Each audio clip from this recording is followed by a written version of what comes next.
ابراہیم کے لیے آتش نمرود کو بجھانا ہے، اپنی اپنی چونچوں میں پانی لے لو۔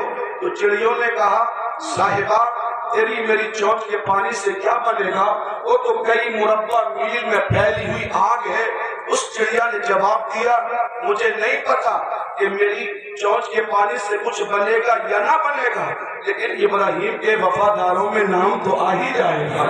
عزیزان ملت اسلامیہ، چڑیا پانی لے کر چونچ میں گئی اور آتش نمرود میں قطرے ڈالے۔ اللہ کا حکم بھی نازل ہو گیا، یا نارو کونی بردوں و سلامن علی ابراہیم، آگ ٹھنڈی ہو جا، آگ گلے گلزار ہو جا۔ تو چڑیا رو کر کے کہنے لگی مالک آگ تو ہی بجھاتا ہے، لیکن تو نے میرے قطرے قبول کر لیے ہیں، میں قطرہ ڈالنے آیا ہوں، اللہ میرا بھی قطرہ قبول کر لے۔ عزیزان گرامی، میں اصلاح کی باتیں کیسے کروں، میں خود صالح نہیں ہوں، لیکن حکم دیا گیا ہے، میں اللہ سے دعا کرتا ہوں اللہ مجھے بھی صالح بنائے، آپ کو بھی صالح بنائے۔ حضرات، میں ایک آیت کریمہ میں نے پڑھی ہے، وہ حضور کی سیرت کے تعلق سے ہے کہ ہمارے آقا صلی اللہ تعالی علیہ وسلم ہمارے لیے بہترین نمونہ عمل ہیں، ہمارے آئیڈیل آمینہ کے لال ہیں، مدینے کے تاجدار ہیں۔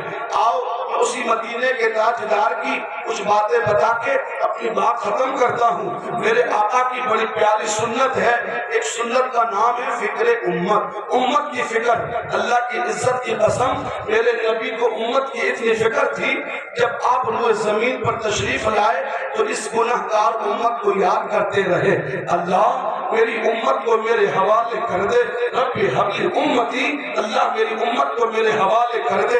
اگر کوئی آیت کریمہ عذاب کی نازل ہوتی، میرے مصطفیٰ کا چہرہ متغیر ہو جاتا، قلب نازک میں تکلیف پہنچ جاتی، اللہ اکبر۔ اور پھر میرے مصطفیٰ جان رحمت اپنی پیشانی رب کی بارگاہ میں جھکا کر اپنی امت کو یاد کرنے لگ جاتے، اللہ یہ پاپی ہے، مولا یہ خاطی ہے، لیکن مجھے میرے دامن میں دے دے، میرے حوالے کر دے مالک، ان کا فیصلے تو میں چاہتا ہوں عطا کروں۔ اللہ اکبر، اتنا پیار کرتے مدینے والے، اترولي والو، اطراف اترولي والو، سنو کانٹا تمہیں چبھتا ہے لیکن درد مدینے والے مصطفیٰ کو ہوتا ہے۔ عزیز علیہ ما عنتم حریص، تمہارا تکلیف میں پڑنا میرے مصطفیٰ پہ گرا گزرتا ہے۔ ہاں یار، درد تجھے نہیں ہوتا اتنا درد میرے مصطفیٰ کو ہوتا ہے۔ جب کوئی امتی بیمار ہوتا ہے تو یار مدینے والے مصطفیٰ بے قرار ہو جاتے ہیں۔ اتنی فکر امت، ایسی فکر امت، اللہ کی عزت کی قسم، اللہ اکبر۔ اگر یہ سنت ہم بھی اپنا لیں، فکر امت ہمیں بھی لگ جائے، تو پھر کوئی بھائی بھائی سے نہیں روٹھے گا، کوئی پڑوسی پڑوسی سے نہ روٹھے گا، کوئی بہن اپنے بھائی سے رشتے نہیں توڑے گی۔ ہاں میرے عزیزو، لیکن آج اس کا بالکل الٹا ہے، سگے بھائی نے سگی بہن سے رشتے توڑ لیے، سگے بھائی نے سگے بھائی کے لیے دروازے بند کر دیے۔ میرے بھائیوں، جو اپنے بھائی کا نہ ہو سکا، جو اپنی بہن کا نہ ہو سکا، وہ امت کی فکر کیا کر سکتا ہے؟ میرے مصطفیٰ یہ درس دے کر کے گئے ہیں کہ ہمیں فکر امت کرنا ہے، ایسی فکر امت، اللہ کی عزت کی قسم۔ میرے آقا کی بارگاہ میں ایک صحابی حاضر ہوتے ہیں، عرض کرتے ہیں فدا کا امی و ابی یا رسول اللہ، میرا بیٹا غائب ہو گیا ہے، میرا بیٹا گم ہو گیا ہے۔ آقا وہ بچہ ملتا نہیں تو میرے گھر کے حالت بدل گئے ہیں، میرے ہاتھ گھر میں غمگینی ہے، میری بیوی بے قرار ہے، حضور دعا کر دیجئے تاکہ میرا بیٹا مل جائے۔ اللہ اللہ، میرے مصطفیٰ نے ابھی دستے دعا اٹھائے بھی نہیں تھے کہ اللہ کی بارگاہ میں دعا قبول ہو گئی۔ ایک کنارے سے صحابی اٹھے، عرض کرنے لگے یا رسول اللہ، اس کے بیٹے کو میں جانتا ہوں، اس کا بیٹا فلاں راستے میں فلاں باغ کے قریب بچوں کے بیچ میں کھیل رہا ہے۔ اللہ اکبر۔ وہ میرے بھائیوں، جس باپ کو اپنے بیٹے کا پتہ لگ جائے، وہ بیٹا جو گم ہو چکا ہو، پھر معلوم ہے آپ کو، وہ باپ یہ چاہتا ہے کاش مجھے پر لگ جاتے، کاش میری سواری ہوا بن جاتی اور میں اڑ کر کے اپنے بیٹے کو جا کر کے کلیجے سے لگا لیتا، میں اس کی پیشانی چوم لیتا۔ اللہ اللہ، باپ نے دوڑنا شروع کیا، میرے مصطفیٰ نے روک دیا، وہ جانے والے پہلے اپنے نبی کی بات سن کے جانا۔ آقا فرمائیے میرے بیٹے کا پتہ مل گیا ہے، اب میرا جی چاہتا چاہتا ہے کہ جلد از جلد میں ملاقات کر کے اس کی ماں سے ملا دوں۔ اللہ اکبر، میرے مصطفیٰ نے فرمایا جا تو رہا ہے لیکن اپنے بیٹے کو بیٹا کہہ کے آواز مت دینا۔ عرض کرنے لگے یا رسول اللہ میرا بیٹا ہے، اگر اپنے بیٹے کو بیٹا کہہ کر کے میں آواز لگانے لگوں تو اس میں حرج کیا ہے؟ آرے والدہ مصطفیٰ جان رحمت، کیسی فکر امت ہے، کتنی فکر امت ہے۔ میرے نبی فرمانے لگے تجھے پتہ نہیں ہے وہ بچوں کے ساتھ کھیل رہا ہے، ہو سکتا ہے ان بچوں کی بھیڑ میں کوئی ایسا بچہ ہو جس کا باپ زندہ نہ ہو، جس کے باپ کا جنازہ مدینے کی گلیوں سے گزر گیا ہو۔ وہ یار تیرا بچہ کئی دن تجھ سے جدا ہو گئے ہیں، تیرے لہجے میں بڑی مٹھاس ہوگی، تیری آنکھوں میں پیار ہوگا، اگر اسی میٹھے لہجے میں اپنے بیٹے کو بیٹا کہے گا تو اس یتیم کے سینے میں کچھوکے لگیں گے اور درد محمد عربی کو ہوگا، درد محمد عربی کو ہوگا۔ اور یار یہ فکر امت ہے۔ میرے بھائیوں، آن کو بھی اللہ کے رسول صلی اللہ علیہ وسلم کی اسی سنت پہ عمل کرنا چاہیے۔ مجھ سے پہلے خطیب اہل سنت علامہ غلام سرور رضا صاحب نے بڑی اچھی بات فکر امت کے تعلق سے کہی تھی۔ اللہ اکبر، آؤ میں آپ سے یہ صدیق اکبر کی بات بتانے لگا ہوں۔ وہ سیدنا صدیق اکبر کا جنازہ جب مدینے کی گلیوں سے گزرنے لگا، حضرت علی شیر خدا کرم اللہ تعالی وجہہ الکریم آپ کے آگے والے پائے سے لگے ہوئے تھے، جنازہ لے کے آگے آگے چل رہے ہیں۔ جب ایک گلی سے جنازہ گزرا تو ایک عورت کے چیخنے کی آواز آئی، ایک عورت کے رونے کی آواز آئی۔ جنازہ مولا کائنات نے رکوا دیا، جنازہ یہی روکا جائے کہ رونے والی کون ہے، پہلے اس کی خبر گیری کی جائے۔ فاطمہ صحابہ کرام، اللہ اکبر، یہ وہ صحابہ کی جماعت ہے جنہوں نے مصطفیٰ کی بارگاہ میں زانو ادب طے کیا تھا، انہیں بھی فکر امت تھی۔ حضرت عمر نے، حضرت مولا علی نے جنازہ رکوایا۔ اللہ اللہ، حسین کے ابا سیدہ کائنات سیدہ فاطمہ الزہرا کے شوہر حضرت مولا کائنات اس خاتون کے دروازے کو کھٹکھٹاتے ہیں۔ ایک بچی آتی ہے، فرمایا آپ نے یہ رونے والا کون ہے؟ بچی کہنے لگی او حسین کے ابو یہ میری ماں ہے، میری ماں رو رہی ہے۔ کیوں رو رہی ہے تیری ماں؟ مولا کائنات اس سے جا کر کے ارشاد فرماتے ہیں میری مجاسی بہن رونے کی وجہ تو بتا، رو کیوں رہی ہے؟ کہنے لگی یہ جو جنازہ آپ کے کاندھوں میں جا رہا ہے یہ جنازہ میرے رونے کی وجہ ہے۔ انہیں بات سمجھ نہیں آتی یہ جنازہ تیرے رونے کی وجہ کیسے ہو سکتا ہے؟ وہ خاتون کہتی ہے صاحب میرے گھر سے میرے شوہر کا جنازہ اٹھ چکا ہے، میں بیوہ ہوں، میری بچیاں یتیم ہیں، میرے گھر کا چولہا جلانے والا کوئی نہیں ہے، میرا کوئی جوان بیٹا بھی نہیں ہے، کہ میرا چولہا چلے گا کیسے؟ لیکن میں اسی طرح میرے شوہر کا جنازہ نکلا، میری بچیاں بھوکی تھی، میری ایک بیٹی اس جانب آ کر کے لگنے لگی، دوسری بیٹی اس طرف آ گئی اور کہنے لگی ماں اب تو بابا کا جنازہ اٹھ گیا ہے، بھائی جوان کوئی نہیں ہے، ماں ہمارا چولہا کیسے چلے گا؟ ماں ہمیں لقمے کون کھلائے گا؟ ہاں علی سنو سنو علی سنو، یہ جنازہ تو تمہارے کاندھے میں جا رہا ہے، یہی وہ جنازے والا ابو بکر ہے جو یاد آل مصطفیٰ ہے۔ جب اس نے میرے رونے کی آواز سنی، میری بچیوں کا بلکنا دیکھا تو ابو بکر اسی گلی سے گزر رہے تھے، ابو بکر کا گزر اسی گلی سے ہو گیا۔ میری بچیوں کی آواز سن کر خلیفہ اکبر رک جاتے ہیں، گھر میں داخل ہوئے، میری بچیاں اپنی فکر کر رہی تھی۔ ابو بکر نے کہا کیا بات ہے؟ کہنے لگی میرے گھر میں کوئی کمانے والا نہیں ہے، میرا چولہا جلانے والا کوئی نہیں ہے۔ اللہ اللہ، اب سنو میرے بھائیوں، جو فکر امت میرے مصطفیٰ کو تھی وہی فکر امت ابو بکر کو بھی تھی۔ ابو بکر نے ارشاد فرمایا میری مجازی بہن تجھے رونے کی ضرورت نہیں ہے، کیونکہ مصطفیٰ جان رحمت اپنا نائب تجھے ابو بکر چھوڑ کے گئے ہیں۔ اب بہن تو خوش ہو جا، میرا چولہا جلے یا نہ جلے، لیکن ابو بکر جب تک مدینے میں رہے گا تیرا چولہا بجھنے نہیں دے گا۔ سبحان اللہ سبحان اللہ۔ اچھا میری بات پلے پڑ رہی ہے؟ اصل میں میری دنیا اللہ متاثر ہے، یہ جاگنے کی وجہ سے ہو یا سفر کی وجہ سے ہو، اللہ کا شکر ہے میں اپنے آقا کا میلاد پڑھنے لگا ہوں تو سفر ہندوستان میں ہونے لگے ہیں، اللہ متاثر ہے۔ 2 گھنٹے تو یہاں اس شبن میں بیٹھ گیا. بہرحال جو میرے مصطفیٰ چاہتے وہی ہوتا ہے. ہم اپنے آقا سے بڑا پیار کرتے ہیں. وہ یار بس آپ سے بات یہ کہنی ہے, یہاں سے آپ فکر امت لے کے جانا, فکر امت کا درس لے کے جانا. میرے بھائیوں, میرے مصطفیٰ کریم صلی اللہ علیہ وسلم کے دیوانوں, سنو سنو, جب عورت نے حضرت علی شیر خدا کو یہ بات سنائی نا کہ ابو بکر میرے گھر کے چولہا جلاتے تھے, میرے گھر کے خرچے چلتے تھے, اور کہنے لگی علی حسین کے ابو مجھے نہیں پتا, مجھے نہیں خبر ابو بکر کا چولہا جلتا تھا یا نہیں جلتا تھا, لیکن ہاں جب سے میرے چولہے کی خبر ابو بکر کو ملی ہے آج تک میرا چولہا ابو بکر نے بجھنے نہیں دیا ہے. آج یہی فکر رلا رہی ہے, آج یہی درد رلا رہا ہے. ان کا بھی جنازہ مدینے کی گلیوں سے گزرنے لگا ہے, میرا چولہا کیسے جلے گا. علی بولے ابو بکر یار تو کام بڑے مشکل کر کے چلا گیا, ہمارے لیے راستے بڑے مشکل بنا کے چلا گیا, تو خلافت کے ارکان کو بھی سنبھالتا اور خلافت کے بوجھ کو بھی سنبھالتا تھا اور غریبوں کے چولہے بھی جلاتا تھا. حضرت علی نے ارشاد فرمایا میری مجازی بہن یہ ابو بکر کی کرامت ہے کہ ابو بکر جاتے جاتے ہمیں یہ سبق دینا چاہتے ہیں کہ دفن بعد میں کرنا, پہلے غریب کے چولہے کا انتظام کرنا ہے, پہلے غریب کے چولہے کا انتظام کرنا ہے. اب علی وعدہ کرتا ہے علی مدینے میں رہے گا تو تیرا چولہا بجھنے نہیں دے گا. سمجھ آ رہی ہے؟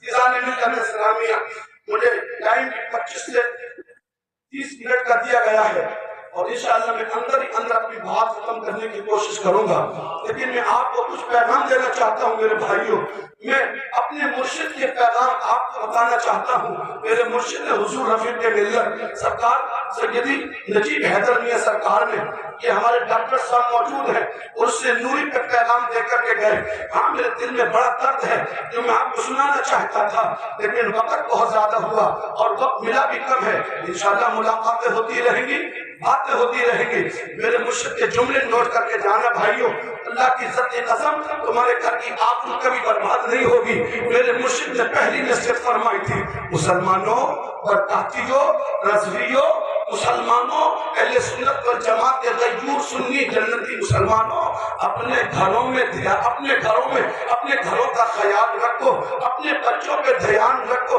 تیرا بیٹا کدھر جا رہا ہے, تیری بیٹی کدھر جا رہی ہے. اللہ اکبر, کتنا قیمتی جملہ دیا تھا میرے مرشد نے. اپنی بچی پہ بھی نظر رکھنا ہے, اپنے بیٹے پہ بھی نظر رکھنا ہے. یہ موبائل میں کیا کرتے ہیں, یہ کیا ہو رہا ہے. آج آن لائن پڑھائی ہو گئی بھائیوں, کمرے میں بیٹھ کے آن لائن پڑھائی نہیں ہوتی ہے بلکہ آن لائن چیٹنگ ہو رہی ہے, آن لائن سیٹنگ ہو رہی ہے. اللہ اکبر, اگر کوئی میرے جیسا کا نام خادم کسی مسلمان بھائی سے درد دل لے کر کے یہ بات کہنے لگے اور کہہ کے دیکھا تھا, ہاں بھائی میں نے تیری بیٹی کو غلط راستے پہ جاتے دیکھا ہے, میں نے تیرے بیٹے کی نظر غلط دیکھی ہے, تو معلوم ہے وہ ہمیں ہی ڈانٹنے لگتا ہے, مولوی تیرا حساب کرا دیں گے. میری بیٹی پہ انگلی اٹھانے والے, میرے بیٹے پر غلط نظر اٹھانے والے, مجھے کیسے کہتی ہے میری بیٹی ایسا کر سکتی ہے. مجھے اپنی بیٹی پہ پورا بھروسہ ہے. میں کہنا چاہتا ہوں جو بیٹیوں پہ بھروسے کرتے ہیں وہ بیٹیوں کے سامنے ہاتھ جوڑ کے بھیک مانگتے نظر آتے ہیں. آپ نے سوشل میڈیا پر دیکھا ہوگا بیٹی پہ بھروسہ کرنے والا باپ اپنی بیٹی کے سامنے ہاتھ باندھ کے رو رہا ہے. وہ بیٹی, کیونکہ وہ بیٹی غیر مسلم کے ساتھ فرار ہو گئی تھی, مرتدہ ہو گئی تھی, وہ اس کا ایمان لٹ گیا تھا. ہاں بیٹی پہ بھروسے کرنے والوں کا حال یہی ہوتا ہے. اور پھر اس کا بھائی کہنے لگا تو میری بہن ہے, میرا تیرا اتنا ساتھ زمانہ گزارا ہے. وہ بھائیوں سے کہنے لگی بات بند کر لے اپنی زبان, تو میرے سامنے 2 گھنٹے چیٹنگ کرتا تھا فون کے اوپر, اب مجھے نصیحت کرنے چلا ہے. اور جوانوں, اگر اپنی بہنوں کی عزت و آبرو کے محافظ بننا چاہتے ہو تو پہلے تم اپنی نظروں کی حفاظت کرو, اپنی عقلوں کی حفاظت کرو اور اپنے معاشرے کی حفاظت کرو. اگر تم کسی کی بیٹی پہ نظر ڈالو گے تو صاحب یہ مکافات عمل سے ہے. اگر کسی کی بہن اور آبرو پر, کسی کی بہن کی آبرو پہ نظر ڈالو گے تو بدلہ تو آپ کے گھر سے لیا جائے گا. اگر آپ چاہتے ہیں آپ کی بیٹی کی عزت سلامت رہے, آپ کی بہن کی عزت سلامت رہے, تو پھر کسی بہن بیٹی کی طرف غلط نظر ڈالنے کی کوشش مت کرنا. سبحان اللہ. ہاں یہ بات میں بتانا چاہتا ہوں میرے بھائیوں, اور ایک جملہ دے کر کے جا رہا ہوں. بیٹیوں پہ بھروسے کرنے والے, تیری بیٹی زیادہ بھروسے کے لائق ہے یا پھر مصطفیٰ کی بیٹی فاطمہ زیادہ بھروسے کے لائق تھی. اللہ اکبر. تیری بیٹی تو باہر جاتی ہے لیکن مصطفیٰ کی بیٹی کے اس دوپٹے کو بھی چاند و سورج بھی نہیں دیکھا تھا کہ ان کی زندگی ہمارے سامنے نہیں ہے. میرے بھائیوں میری بہنیں بھی سن رہی ہیں, میری بہنیں بھی کان کھول کر کے سنیں. اچھی ماں بن جاؤ تم اپنے بچوں کے لیے. اچھی ماں بنو گی نا تو پھر تمہارا معاشرہ اچھا ہوگا, تمہارا معاشرہ صاف ستھرا ہوگا. ماں کو ہر پل کی خبر ہوتی ہے لیکن بہت سے چھپا کر کے اس کی عزت کا جنازہ نکلوا دیتی ہے. ہاں میرے بھائیوں میں گزارش کرنا چاہتا ہوں آپ سے, اپنے گھروں میں نظر رکھو, اپنے بچوں پہ نظر رکھو, ان کو موبائل مت دو. میرے بھائیوں آج ہم جاتے کسی کے یہاں باپ بڑے فخر سے کہتا ہے مولوی صاحب میرا یہ 5 سال کا بچہ ہے, اور مولوی صاحب یہ تو پورے موبائل چلا لیتا ہے, یہ تو یوٹیوب بھی چلا لے, یہ تو نیٹ بھی چلا لے. میں کہتا ہوں تجھے فخر اس بات پہ نہیں کرنا تھا, فخر کرنا تھا تو یہ کہتا میرا 5 سال کا بچہ ہے. لیکن مولوی صاحب الحمدللہ میرے بچے نے الف لام میم سے لے کر الناس تک پورا قرآن پڑھ لیا ہے. ہاں میرے بھائیوں ان بچوں کے ہاتھ میں موبائل نہیں دو, اگر دینا ہے تو ان کے ہاتھوں میں کتاب دو, ان کے ہاتھوں میں قرآن دو, ان کے ہاتھوں میں سیرت مصطفیٰ دو. اگر دینا ہے تو کربلا والے حسین کی کہانی کے دل سے سنا جائے. سبحان اللہ سبحان اللہ. میرے مرشد کا پیغام دوسرا سن لو, تیزی کے ساتھ بات ختم کر رہا ہوں. حضرت نے فرمایا تھا مسلمانوں تمہیں کھانے کا طریقہ نہیں آتا. کیا فرمایا تھا؟ تمہیں کھانے کا طریقہ نہیں آتا. تو یار بول دو نا, اس لیے نہیں بول رہے, انہیں تو بہت آتا. یہ تو مسلمان کھاتے ہیں, یہ تو بریانی اڑاتے ہیں, اور کسی کی شادی میں چلے جائیں تو روسٹیڈ کا تو جنازے نکال دیتے ہیں. ان سے زیادہ کون کھا سکتا ہے صاحب؟ اور پھر یہ کہتے ہیں کہ ان کو کھانا نہیں آتا. ایسے کہیں گے کہ ہاں یہ بات صحیح ہے مولوی صاحب, ہاں پیابی کے دے تم کھاتے ہو, بابی کے تبرکہ تم کھاتے ہو, ہاں میرے بھائیوں شباب کے حلوے تم کھاتے ہو, اونوں کی پوری تم کھاتے ہو, کبھی چٹی کا دلیا تم کھاتے ہو. تمہارے نصیب تو سونے کے قلم سے نکلوا کر کے آئے. سمجھ آ رہی ہے؟ کھانا کھانا ہے نا آپ کو, لیکن میرے مرشد نے وضاحت فرمائی تھی تمہیں کھانا نہیں آتا. جملہ اگلا سنو میرے مرشد کا, فرماتے ہیں تمہیں گھر میں تو آتا ہے باہر کھانا نہیں آتا. گھر میں تو کھانا آتا ہے باہر نہیں آتا. تو یار یہ کیسی بات ہوگی باہر نہیں آتا, ہم تو باہر ہی کھاتے ہیں. مرشد نے فرمایا تو سچ بتانا, برکاتیوں سچ بتانا, جس گھر میں 5 لوگ ہوں, 3 بچے, ایک ماں ایک باپ, 5 لوگوں کی فیملی ہے, چھوٹی سی جوائنٹ فیملی, 5 لوگ اس میں کھانے والے ہیں. بولے کتنا گوشت لاتے ہو؟ بولے آدھا کلو. زیادہ 3 مارو گے تو 1 کلو, اس سے زیادہ گوشت نہیں آتا. اللہ اکبر. 5 لوگ آدھا کلو گوشت میں کھاتے ہیں اور پھر بھی بچ جاتا ہے.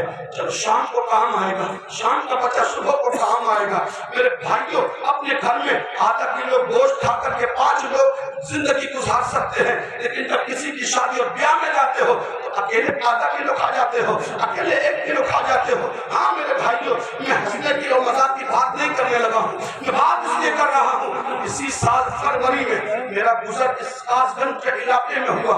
کاس گنج گیا میں, اللہ اکبر, درد دل ہے یار.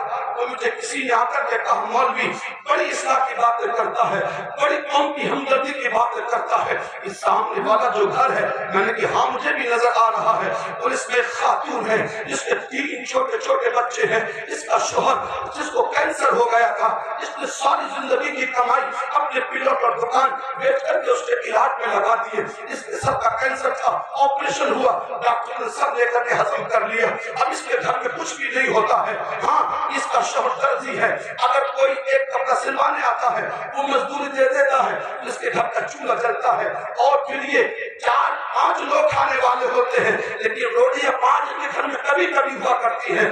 یار دل کی درد دل کی بات ہے یار. اللہ اکبر. میرے بھائی بات یہاں سے چلی تھی کہ یہ عورت ہے اپنے سسر اور ساس کی فاتحہ کرا کر 4 روٹی غریبوں کو نہیں دیتی. جب اس عورت سے پوچھا گیا تو عورت پھوٹ پھوٹ کے رونے لگی, کہنے لگی میرے گھر میں روٹیاں 4 ہوتی ہیں, اب میں غریب کو دے دوں گی تو میرے بچے کیا کھائیں گے، میرے بچے کیا کھا کر کے سوئیں گے؟ اللہ اکبر، کہا میں کس کو دوں؟ میں فاتحہ کر کے اپنے بچوں کو کھلا دیا کرتی ہوں۔ اور یار میں آپ کو جو بات بتانے جا رہا ہوں اس خاتون کی نہیں ہے، اس کے پڑوسی نے بتایا تھا۔ جب کہ پڑوسی کسی کی تعریف نہیں کرتا صاحب، وہ تو اس کی برائیاں دیکھتا ہے، اس کی خامیاں دیکھتا ہے، اس کے عیب دیکھتا ہے، خوبیوں پہ کسی کی نظر نہیں ہوتی۔ اس کے پڑوسی نے مجھے بتایا تھا مولوی صاحب رمضان کا مہینہ آنے والا ہے،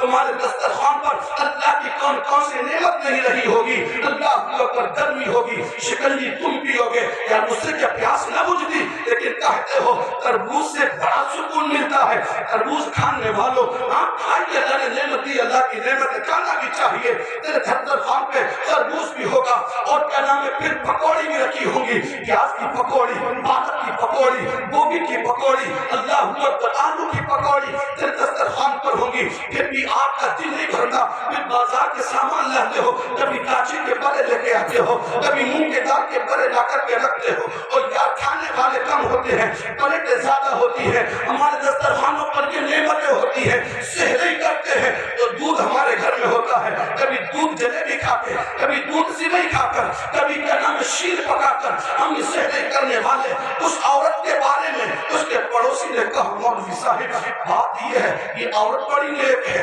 نماز بھی قضا نہیں ہونے دیتی جب یہ حالت پاکی میں ہوتی ہے۔ ہم مولوی صاحب یہ عورت روزے بھی پورے ہی رکھتی ہے، اللہ اکبر، لیکن بات درد کی یہ ہے حضرت ہمارے دسترخوان پہ تو طرح طرح کی نعمتیں ہوتی ہیں، لیکن اس عورت کے دسترخوان پہ روٹی کے لیے سالن بھی نہیں ہوتا، سالن بھی نہیں ہوتا۔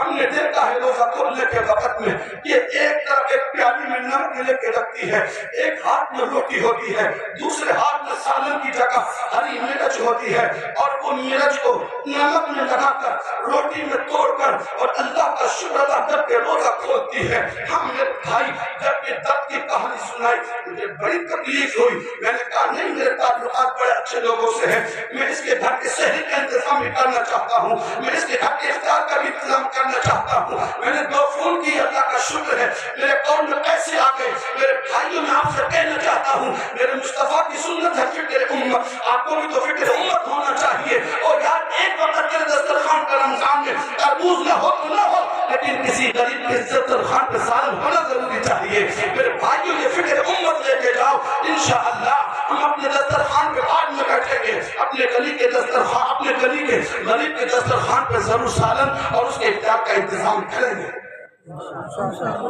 کریں گے انشاءاللہ۔ یہ فکر امت لے کے جائیں گے میرے بھائی۔ ہاں یہ بات بتا دے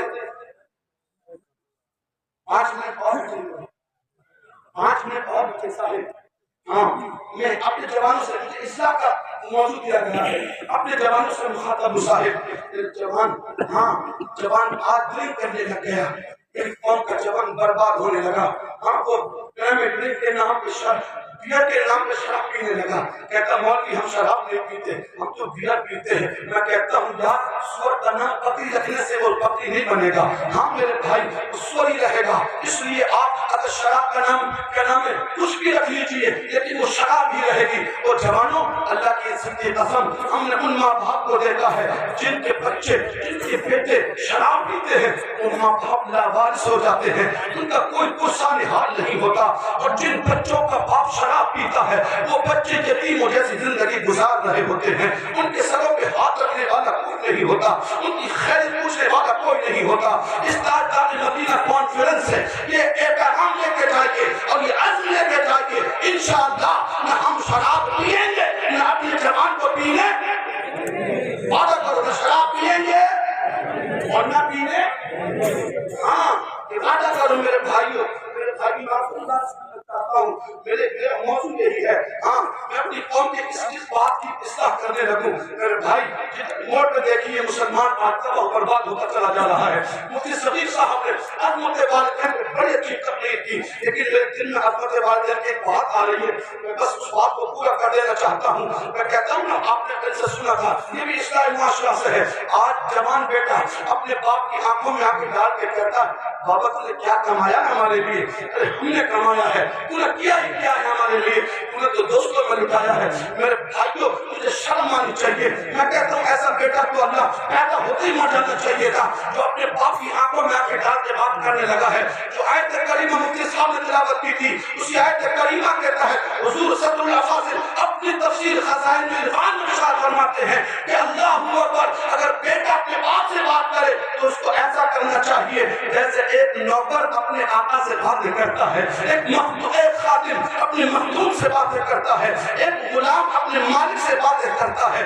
آپ کا تو حق یہ تھا کہ اپنے باپ کی بارگاہ میں جاتے تو نوکر بن کے جاتے، لیکن آپ تو باپ بن کے جا رہے ہو۔ میرے بھائی شرم آنی چاہیے۔ میرے دوست نے کہا تھا مولوی صاحب اب بیٹا پیدا نہیں ہو رہا، اب تو باپ پیدا ہو رہے ہیں۔ یہ شرم کی بات نہیں ہے، یہ جھوٹ کے مرنے کی بات نہیں ہے، یہ غیرت کی بات نہیں ہے۔ اور میرے بھائی اپنے ماں باپ کا ادب و احترام کرو۔ عزیزان ملت اسلامیہ میں نے تھوڑا سب کے بارے میں تھوڑا سا کہہ دیا ہے۔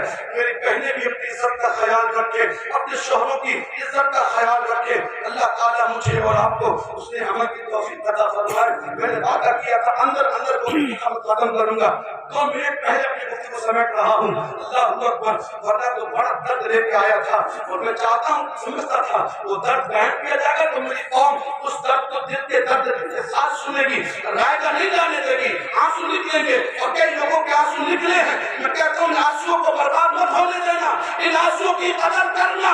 اللہ نے تو رونے والی آنکھ عطا کی ہے تو رونے والا دل بھی پیدا کر لو میرے بھائیوں۔ اللہ اکبر، وہ اپنے لیے تو سب جیتے ہیں، غیروں کے لیے جی کے دے، اپنا آنسو تو سب پیتے ہیں، غیروں کے آنسو پی کے دے۔ سبحان اللہ۔ بس اسی کے ساتھ میں اور سے کروں گا۔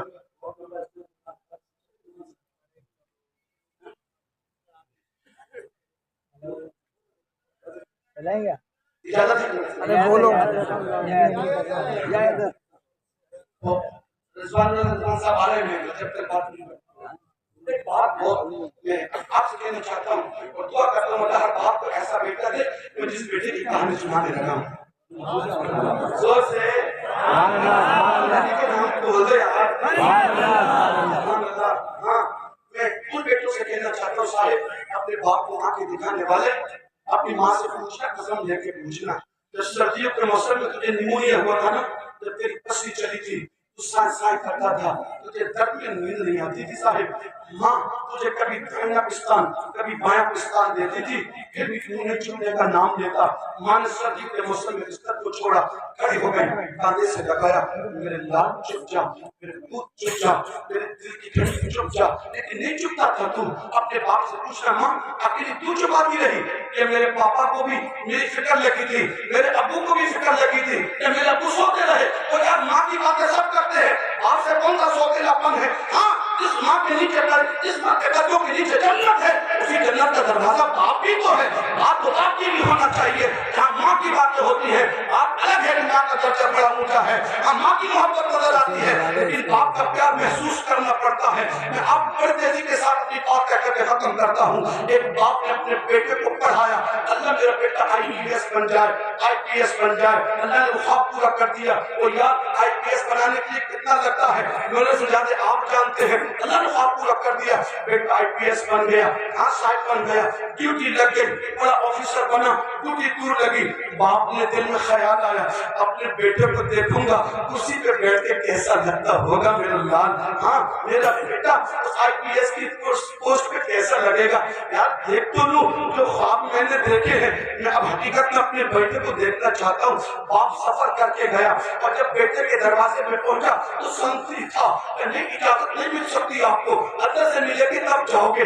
بڑا خوش ہوا باپ، بڑے مجھے رتبے ہو گئے میرے بیٹے کے، بڑے مجھے مرتبے ہو گئے میرے لال کے، اب تو بغیر پرمیشن کے باپ بھی نہیں جا رہا۔ اب پھر باپ نے دعا کر دی اللہ میرے بیٹے کو اور مرتبے عطا کر دے۔ وہ میرے بھائی ایک باپ ہے اور باپ پیچھے سے داخل ہوا اللہ کو اجازت لے کر کے اور بیٹے کے کاندھے پہ یوں ہاتھ رکھ لیے، یوں ہاتھ رکھ لیے اور میرے لال تو بڑا اچھا لگا کرسی پہ بیٹھ کے، میں یہی تو دیکھنا چاہتا تھا، یہی تو میری تمنا تھی، یہی تو میری آرزو تھی۔ اب پوچھو ان کے ماں باپ سے تو یہ بچے مالائیں پہن کر کے بیٹھے ہیں، ان کے ماں باپ کو نیند نہیں آ رہی ہوگی، میرا بچہ حافظ قرآن بنا ہے، میرا بچہ حافظ قرآن بنا ہے، اس کی ماں کو نیند نہیں آ رہی ہوگی۔